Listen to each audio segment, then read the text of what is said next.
mass gathering event with Dr. Mark Silverberg. Dr. Mark is an attending physician at SUNY Downstate Kings County Hospital in Brooklyn, New York.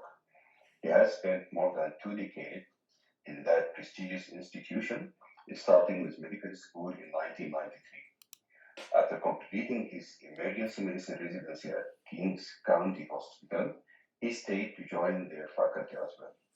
He then began his academic career at SUNY Downstate as a director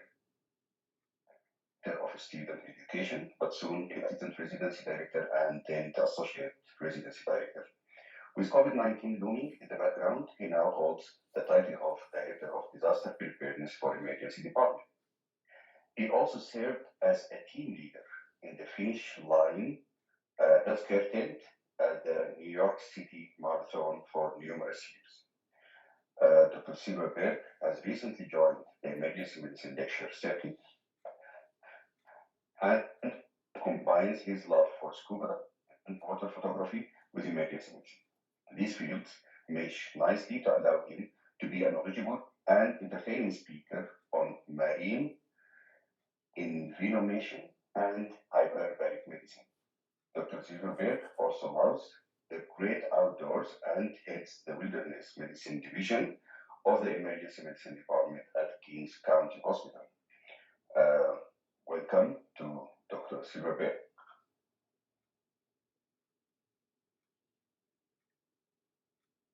Good morning. My name is Mark Silverberg, and I'm the Director of Disaster Preparedness at Kings County Hospital in Brooklyn, New York.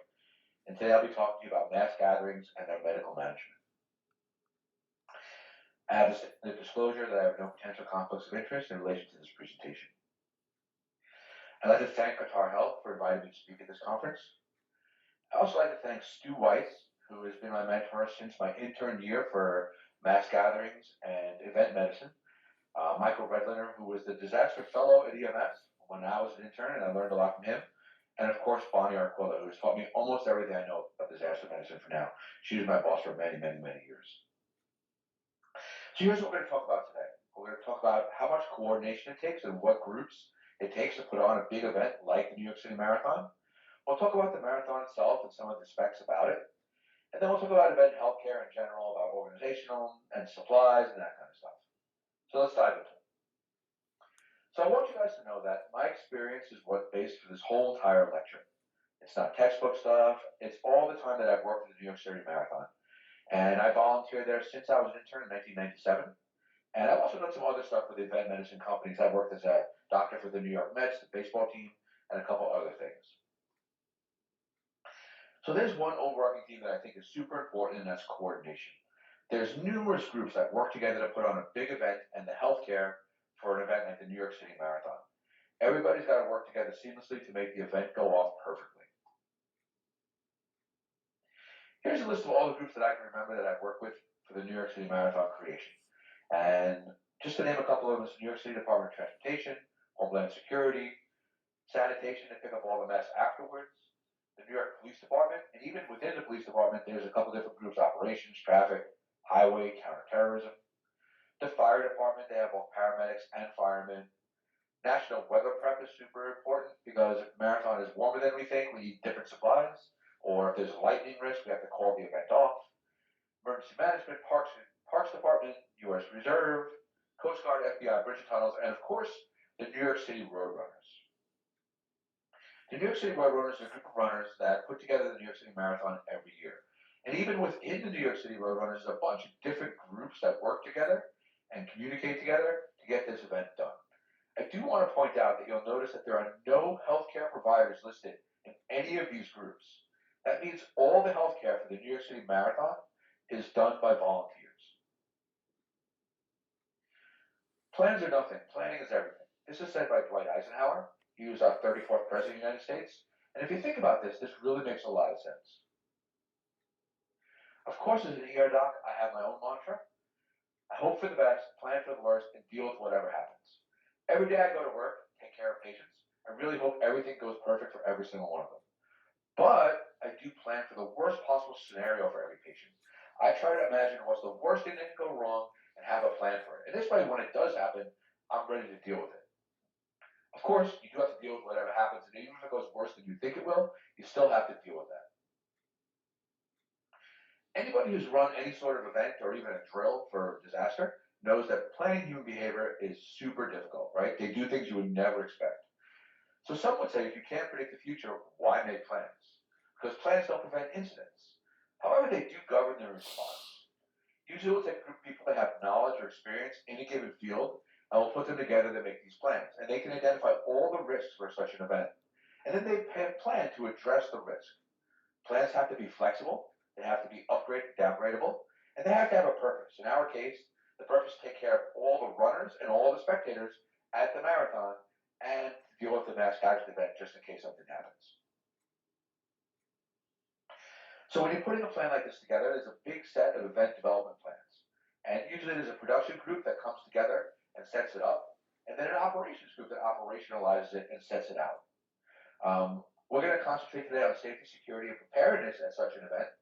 And we're going to want to prevent for our plan for anything that could be an MCI, a mass casualty incident, or all the medical help that's needed at such an event. I'm sure you guys have all heard of COVID by now. It's a big pandemic that's going on. And we're trying to put together the New York Marathon in the setting of a COVID pandemic. So we have what's called the Return to Racing Project. Return to Racing Project is what we did specifically for this marathon this year, just to make sure we're COVID qualified. So there's a lot of stuff we do. We have a pre-race questionnaire. Everybody has to wear a mask during the event. There are temp checks at the start of the event. The event is no longer a single start. It's actually 30 minutes long, and everybody's assigned to a group with start times. You're only allowed to show up for your start of your race 5 to 10 minutes before your start time. Everybody has to line up 6 feet apart, so this way there's less chance of transmission. And 2 runners start out every 10 seconds. This way, everybody is spaced apart. The problem with this method is we're limited in the number of people we can have run the marathon. It's no longer thousands and thousands. We limit it down to 500 runners this year. Now, anybody that's run a drill on disaster or even had an event will know that the first thing to break down is communication. That's why we use a lot of redundancy when planning for the marathon. We use the integrated phone systems of the city. Plus, everybody important in the event that has a role will have a sat phone on them too. We also use digital truncated radio systems, and then just to make sure nothing bad happens or nothing fails, we actually have a bunch of ham radio operators spaced out along the course, and these radios communicate radio to radio. There's no cables, there's no networks, they just communicate by antenna, so they can communicate if everything else breaks down. The whole entire event is watched by closed circuit TV, so we can see what's going on in every single corner of the event, and then we also use GPS as well. Right? All the runners have GPS chips in their bib, so we can tell where each one of them are during the race. And then all the big assets, such as these ham radio operators, ambulances, the EMS gators that pick people up, these guys also have GPS chips in them, so we know where they are. Let's talk about the race itself now. Let's look into it a little bit. And the race goes through all 5 boroughs of New York City. It starts in Staten Island. You go over the Verrazano Bridge into Brooklyn. You go north up until Queens. You go briefly into Manhattan and then up into the Bronx, and then back down into Manhattan into Central Park where you finish. It's 26.2 miles long. It's run in the city streets, so you need street permits and you have to reroute all of traffic that's going on for the day. And you did notice across 5 bridges. So this is tough for the runners because there's a lot of wind and there's a lot of slope, but it's also tough for security, right? You no longer have to patrol just on top of the bridge. You have to watch under it and in the water too. All these routes have to be lined by New York City police officers. So you have to think about where are all these cops going to come from? Where's all the overtime going to come from to pay them? And then, of course, there's the medical care. That's all done by volunteers, like we said before. Additionally, there are catchers in case a runner falls. These are all volunteers as well. And then it's also volunteers that give out water along the race and food stuff and stuff like that. Looking more specifically at the start of the race, the start begins in Staten Island, like we said before. So the only way to get there is by boat. So we have to work with the New York City Department of Transportation to make sure the Staten Island ferry is running at 4 in the morning. Remember, the race starts at 7:30. Everybody's got to be in Staten Island by 4 o'clock, 4:30, maybe 5 o'clock. They do show up in a pool in Port Wadsworth. So that's owned by the Federal Parks Department. We have to work with them and set up everything there. And then, of course, you're running across the Verrazano Bridge. It's got to be shut down. That's owned by the Bridge and Tunnel Authority. So you have to coordinate where is traffic going to go for that day. And lastly, of course, the Coast Guard's patrolling below the bridge to make sure nothing happens in the waterways. The finish line is a special part of the race as well, and this takes place in Central Park in the middle of Manhattan. So this is owned by the New York City Parks and Recreation Department, so you have to coordinate with those guys, make sure they're set up. There are a bunch of tents in there. There's actually 5 tents that are semi-permanent dwellings, so you need permits from the Department of Buildings. You have to think about the security in the park. There's a lot of people in there watching the end of the race, plus all the runners pile up in there, so you have to have very strong security in there. All the entrances and exits have to be guarded, and then you have to have fences around the whole entire park that's not lined by walls. And then, of course, the end of the race has a lot of special medical concerns that we're going to talk about. If you now switch gears and think about the medical tents and the medical setup of the race, there's a medical tent every mile of the race on the mile. That's 26 miles. But the finish line is special because there's so many people that get injured there or hurt there or have problems there that there's actually 5 tents inside Central Park. 3 of them are medical tents and 2 of them are command center. So the tent that I worked in all the time was P5. That is the big tent you can see here at the end of the finish line, right next to it, where all the runners have problems, or at least the ones that are going to have problems too. There are 4 to 6 teams of doctors working in there, and each team is led by an attending physician. That's a physician who's completed med school and residency. You can see here a picture of me with my back to us here. And if you look on the floor, maybe you can see that there's colored tape on the floor.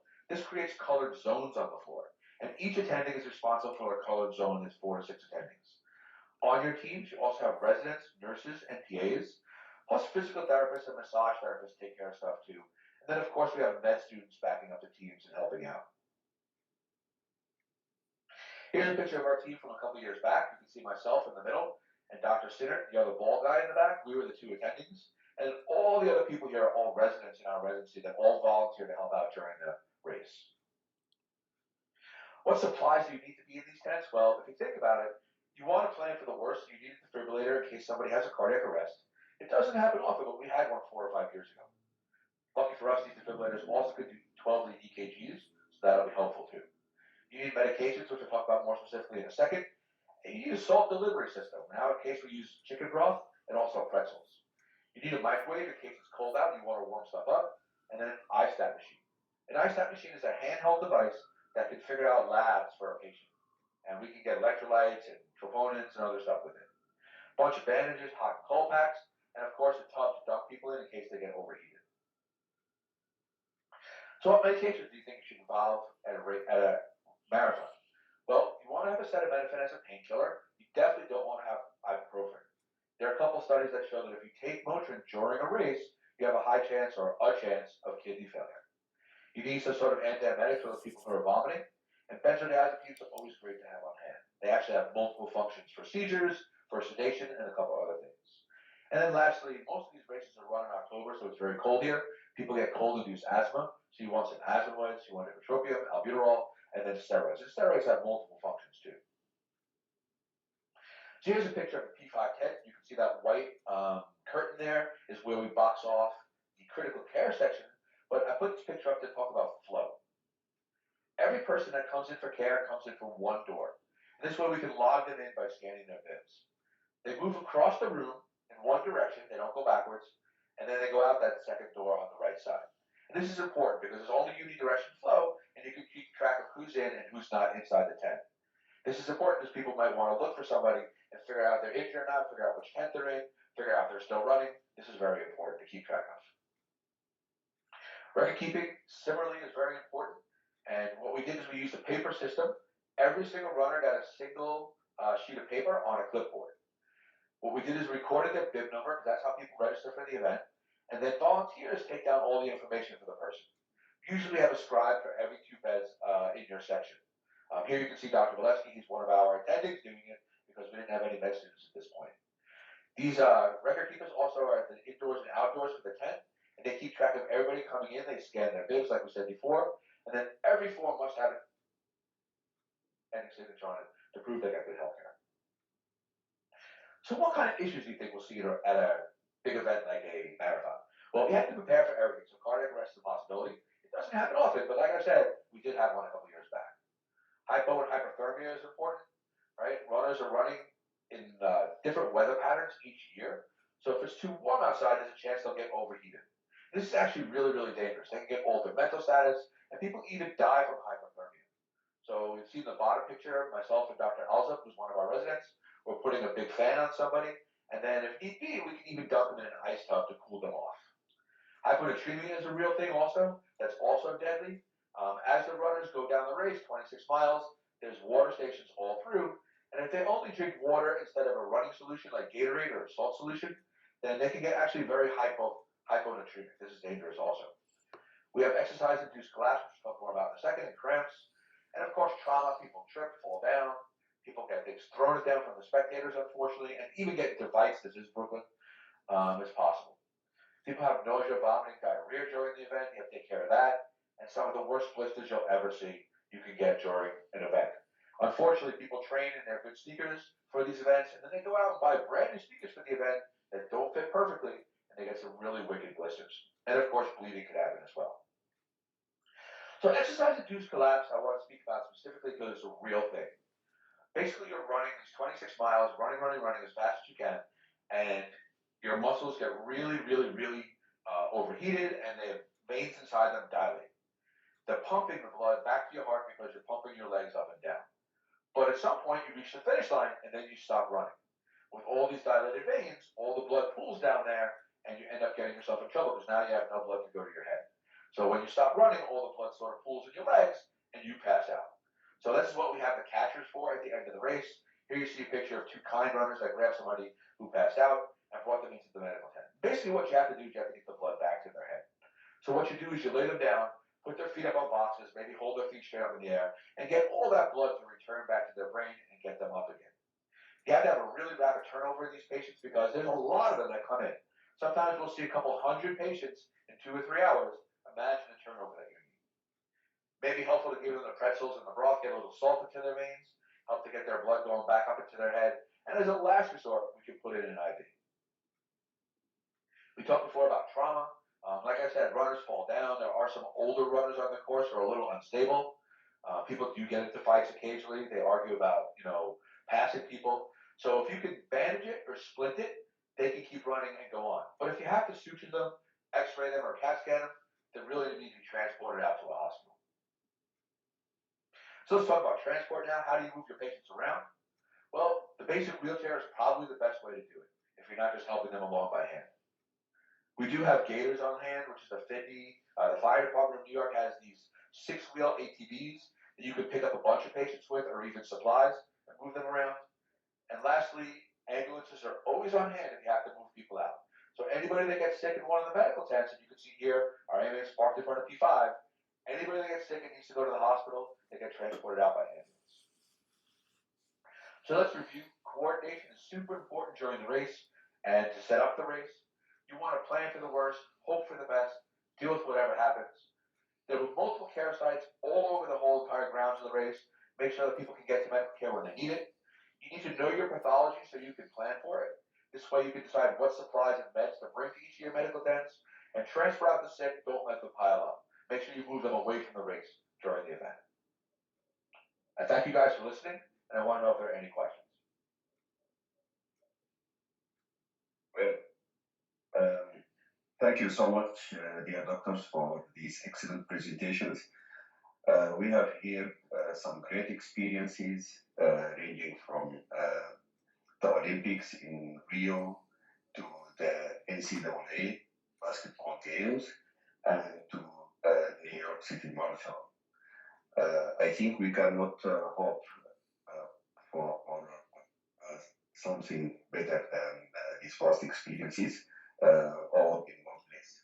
Let me thank you again, and it was really stimulating experiences that I myself had so many questions. So thank you to share your contact details at the end of your presentations, and I'm sure that you'll get many from people who watch these presentations.